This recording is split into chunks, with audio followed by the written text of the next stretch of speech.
You walk into a room full of world powers, suits, flags, the hum of quiet certainty. You represent a country barely 2 years old. No army to deploy, no economy to display, no seats that's truly yours. Just one thing in your arsenal, the words you choose next. That was Estonia in 1993, and that was Toomas Hendrik Ilves. I'm Joe Kawly, and in this episode of The Diplomat, I sit down with a man who didn't just represent a new country. He had to explain it, frame it, defend it, sentence by sentence. He's a former president and the ambassador of his country. Because in a world where power is measured in weapons and GDP, Ilves made the case for Estonia using nothing but clarity, conviction, and a refusal to be patronized. He challenged the labels. Post-Soviet? No. He said, we are a Nordic country that was occupied. That's not the same as being born behind the Iron Curtain, which is the divide between East and West after World War II. On one side, you had Western democracies. On the other, Soviet-controlled regimes. Living behind it meant your country, your freedom, your future, all dictated by Moscow.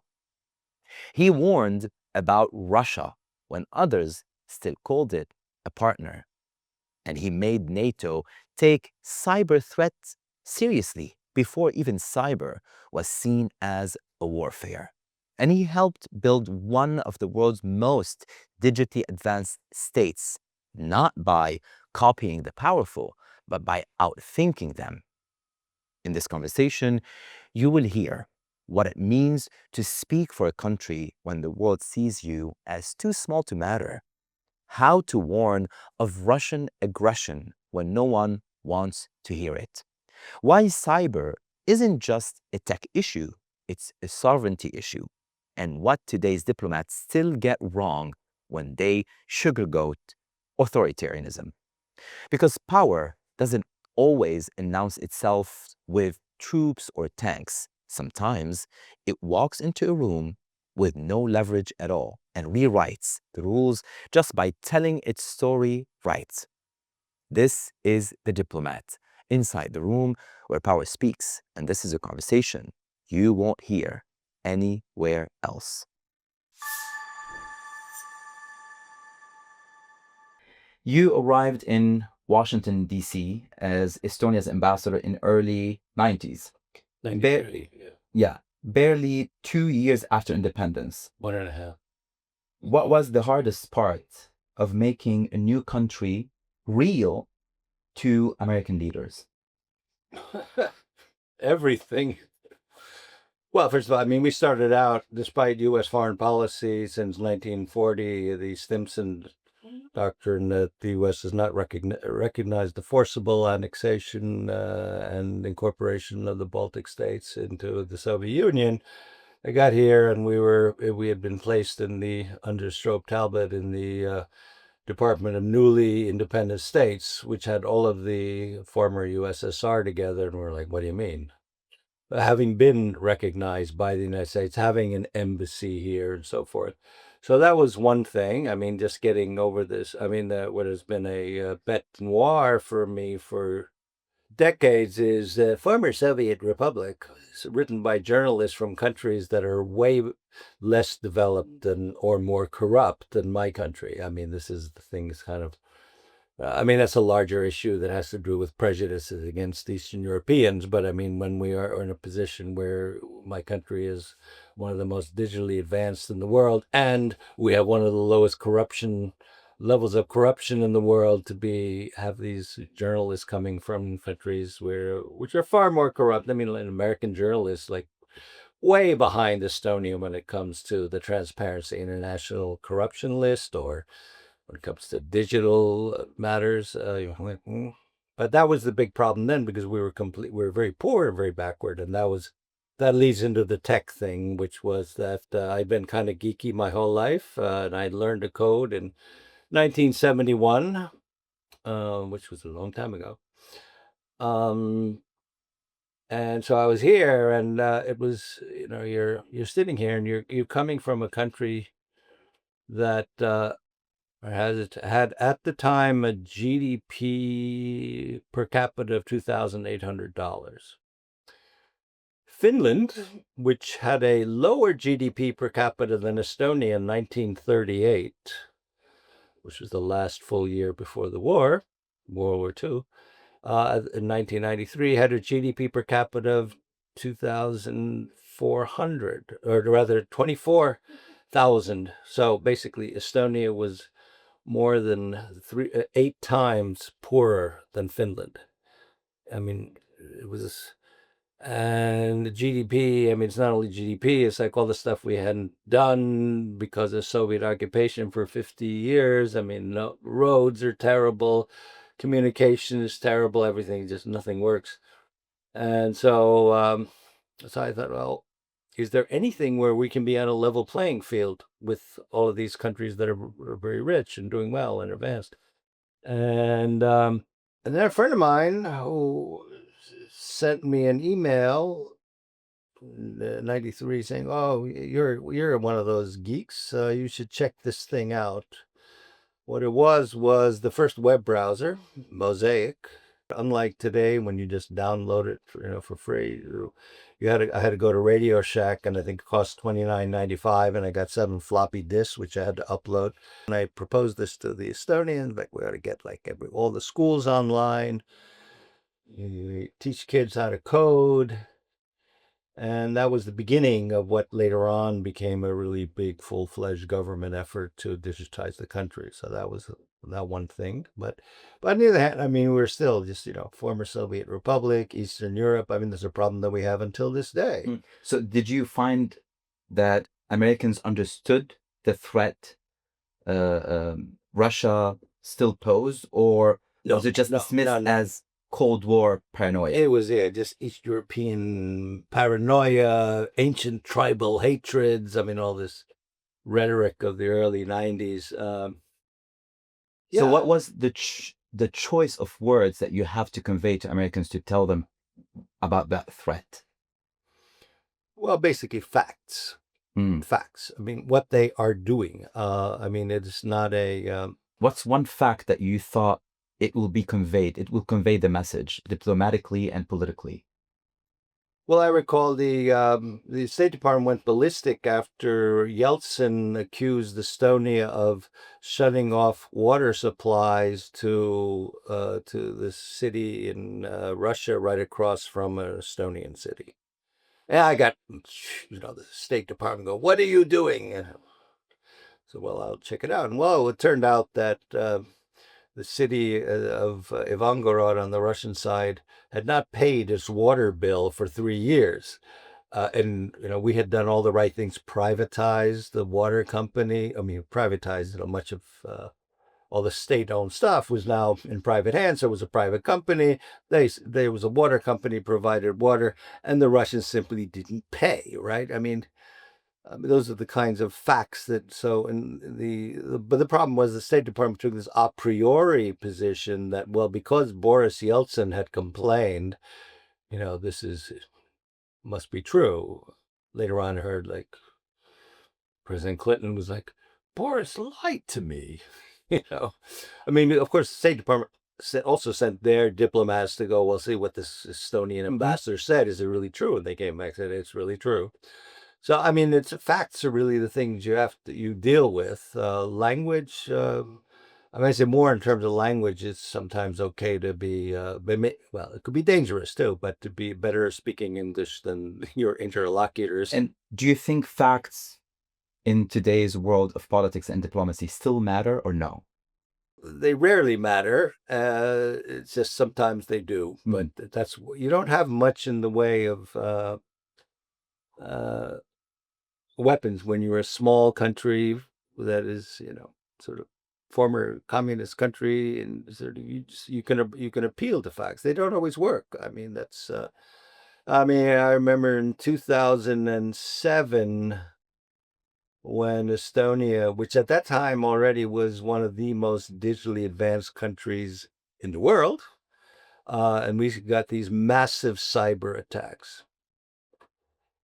And so we went to NATO. I mean, they're so massive they shut down basically much of the operation of the country. So we went to NATO and said, I'm going to look what the Russians are doing. And then one very large country that I won't mention said, no, there's no proof of that.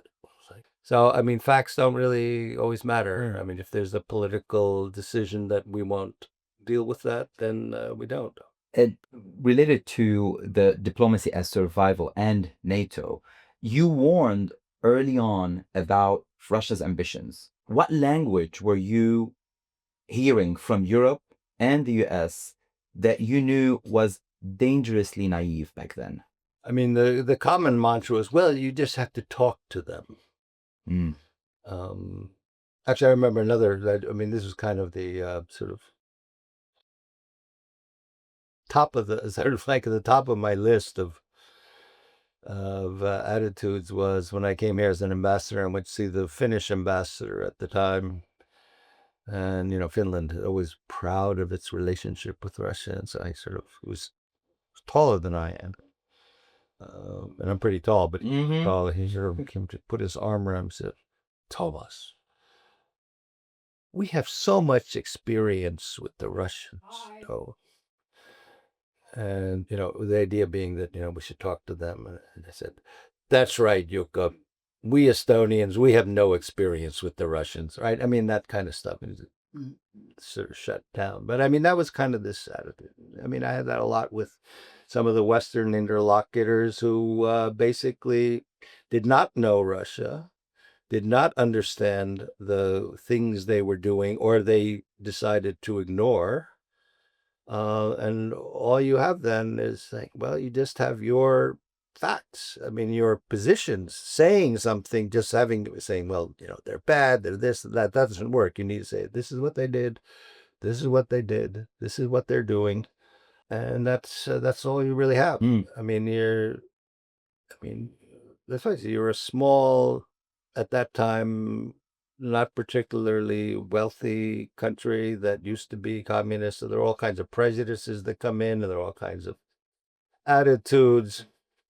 Ignorance is a big problem too. I mean, I think to what? To politics or to diplomacy or? Well, I mean, I'll give you an example. I mean, it was just a year and a half ago when the Estonian Prime Minister at the time, Kaja Kallas, was one of the two serious contenders for being NATO Secretary General. And so then Franz Timmermans, who had been the vice president of the European Commission, said something to the effect, well, she's a very capable, smart woman, but we cannot allow a Secretary General of NATO be from a country that borders Russia. Now, if you think about it, you know, like, wait a minute. The past 10 years, we have had a Secretary General from Norway, you know, like, you know, a country that borders Russia. I mean, so you see this, you know, people come up with reasons either based on ignorance or simply, or just choosing to like find some kind of reason to not allow an Eastern European to have a position of authority. You know, there are 5 positions in Europe which matter. I mean, political leadership positions. There's the President of the Commission, President of the Council, President of the Parliament, High Representative for Foreign Security, and the Secretary General. They're all 5-year terms. They're basically run together, even though NATO and EU are separate, but it's always a package. And between You mean Secretary General for NATO? Yes. Yes. Yep. I mean, it's a separate organization, but they're just in Europe. That's what it all goes. Well, they all go with. I mean, they're not offset. I mean, they have the same, more or less the same. I mean, the same length of time and the same periods of when they start. So if you look at 2004, when you had the big enlargement of the EU and also many countries from NATO, 2004 to 2024, that's 4 terms of these 5 organizations. So there are 20 positions, right? 4 times 5, right? In that time, 1.5 positions were held by people from Central Eastern Europe. One was the president of the Council, and for half a term, the president of the European Parliament, or the Speaker of the Parliament, out of 20 positions. I mean, that sort of says something about, the attitude. Kind of weird, I think, but I mean, it's getting better now. But but those are again the facts that if you actually say them to people, they're like, oh, okay. You just don't talk like a diplomat. You also, based on what you experienced in your life, you talk like the future. And while many leaders back then were still learning about emails, right? You were pushing Tiger Leap in schools. Can you give us like a summary of what was that? Why did you Well, choose as I to mentioned do this? before, I mean, I realized in 1993 that the one place where we can compete is in tech.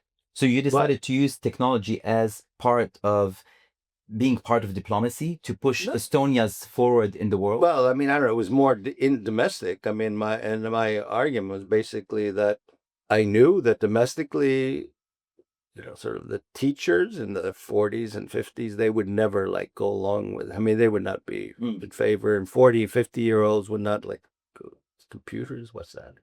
But I knew that kids would would really take to it and just quickly learn everything, just as I had learned when I was a kid. To be real, were you dismissed by those big nations back then as cute innovation from a small country?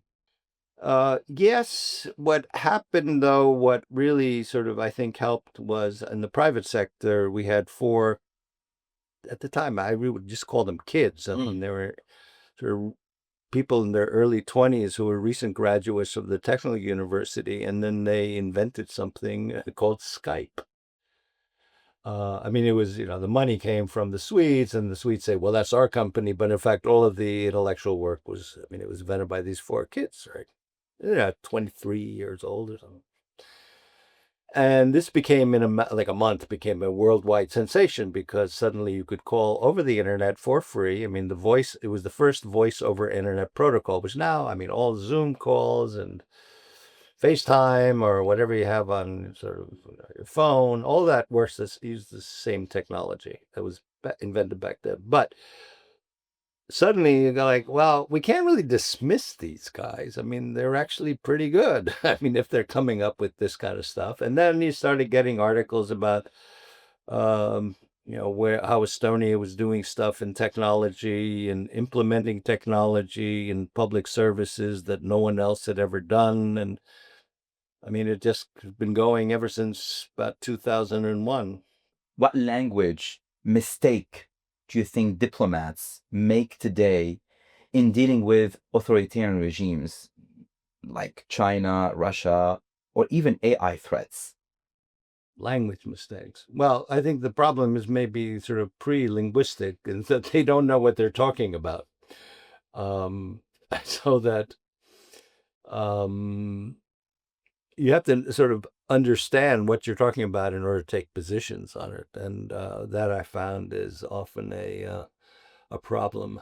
It's more that there are certain words that you don't want to use in diplomacy or in politics that apply to, say, my country, but you would say apply to the global South. I mean, the word colonialism.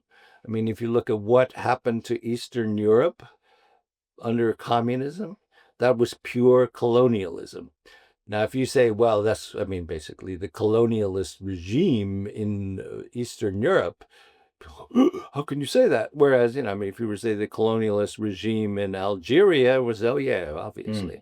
But in terms of military occupation, in terms of, horrible violations of human rights, exploitation, all of this stuff happened in Eastern Europe, but it's just like we don't call that we don't, whatever what you want to call it. But So if you had the chance to teach a course called Diplomatic Language for Dangerous Times, what would be lesson number 1? Well, I think the main issue is that I mean, avoid euphemisms because Give me an example. I mean, typical ones. Well, we had a frank exchange. Basically, that means we're yelling at each other, right? I mean, that's a frank exchange, right? But I mean, Which means the language, lesson number one would be direct language, clear, direct language. yeah, but I mean, you don't have to be insulting. But I mean, I think you ought to describe things as they are rather than couch them in. And what is the danger of using, sugarcoating or euphemism? It could be interpreted different ways? Well, it becomes ambiguous. I mean, this is. And there's no room for ambiguity in diplomacy, you're saying. Well, especially when we're talking about security. You can't really, I mean, we're talking about lives. Well, look, I mean, just saw the United States vote along with Belarus, North Korea, Cuba. I think Cuba was actually didn't vote with them. But anyway, the United States voting here with Belarus, North Korea, other sort of similar regimes, vetoing a UN resolution condemning Russia's aggression against Ukraine. You don't want the U.S. didn't want to use the word aggression. I mean, what do you call it when one country invades another one? I mean that's a pretty harsh example, but that shows that if you don't want to if you avoid language that is appropriate for the situation and try to sugarcoat it with some kind of namby-pamby expressions or even avoid discussing reality, and put it into altogether different terms like, oh, well, we want this war to end without saying who did what, and sort of excluding any kind of wording that would talk about who did what. I don't even know what you get out of that aside from sort of being ridiculed, I think. And in your early diplomatic battles for Estonia's survival, if you could say, was there a word or a phrase that you crafted or thought about or said, and you knew if we say it right, the world might actually hear us? Well, I think one of my big one of the issues I face is how do you describe what Estonia is? And so I sort of came up with this idea that, well, actually, what Estonia is the only post-communist Nordic country that, had we not been occupied, we would be just like our northern Nordic neighbor, Finland. I mean, we're culturally very close to each other. I mean, linguistically, we're like sort of Spanish and Portuguese, German or Dutch, that close. Culturally, historically, in order to get that across, instead of being just sort of what's the difference, it's like, oh, you're just like Uzbekistan. No, we're not. We're more, we're like Finland and Sweden, but it's just that we happen to have been occupied by the Soviets. That was the difference. I think also, there's a lot of dancing around the term Russian versus Soviet. It's like, no, those were the Soviets. Not really. I mean, basically, there weren't any sort of Tajiks or Lithuanians running Soviet policies. It was basically, I see a continuum of 19th century imperialism, even 18th when you look at Ukraine, 19th century Russian imperialism, 20th century Soviet imperialism, but Russian imperialism. Today, you see Russia claiming as its own and as its provenance equally 19th century actions by the Russian Empire, as well as the same kinds of actions on the part of the Soviet Union, and to see, say, Russia deny Soviet crimes against humanity, such as mass deportations of be it Estonians or Crimean Tatars. If you have nothing to do with that regime and you're like, now we have a real Russia, new Russia, well, then you admit that those things happened. And, you don't try to cover it up, say, well, And you used the dance of words. So in the end, it's not the size of a country or armies that open the doors, as you shared with us in this episode. It's words, then, the dance of words in diplomacy and in policy making, and those words chosen with clarity and courage. Thank you for being with us, and thank you for granting us the time and telling us a little bit of that journey that you had. I'm not sure that, people get this. I find actually that, especially with this administration, you feel they can say anything they want. It's kind of the opposite of diplomacy. You can just say anything you want, and you understand that words have meaning. It's not just the ambiguous sort of euphemisms that I've spent the last 35 years dealing with, trying to get clarity. It's also sort of brutal language that, which is crude and doesn't really help. I'd say that, one thing is... So not euphemism, but also clarity, but not rude. Good, right? Yeah. That's... and having clarity with the diplomacy, not just chaos. Right. Yeah, the problem with the chaos comes that there's no real concrete policy that's thought out. It's just kind of like knee-jerk actions and saying whatever you want at the time. It's hard to clean up afterwards. Thank you for listening to The Diplomat. You can follow the show on YouTube, Apple Podcasts, and Spotify. And if this episode helped you see diplomacy not as theater, but as survival, share it. Send it to someone who thinks small countries don't shape big moments, or someone who still believes language can outlast force. And let us remember that politics isn't just about what has been said, it's about what's carefully not said. And diplomacy, that's where the unsaid becomes strategy. This is The Diplomat, inside the room where power speaks. Until next time.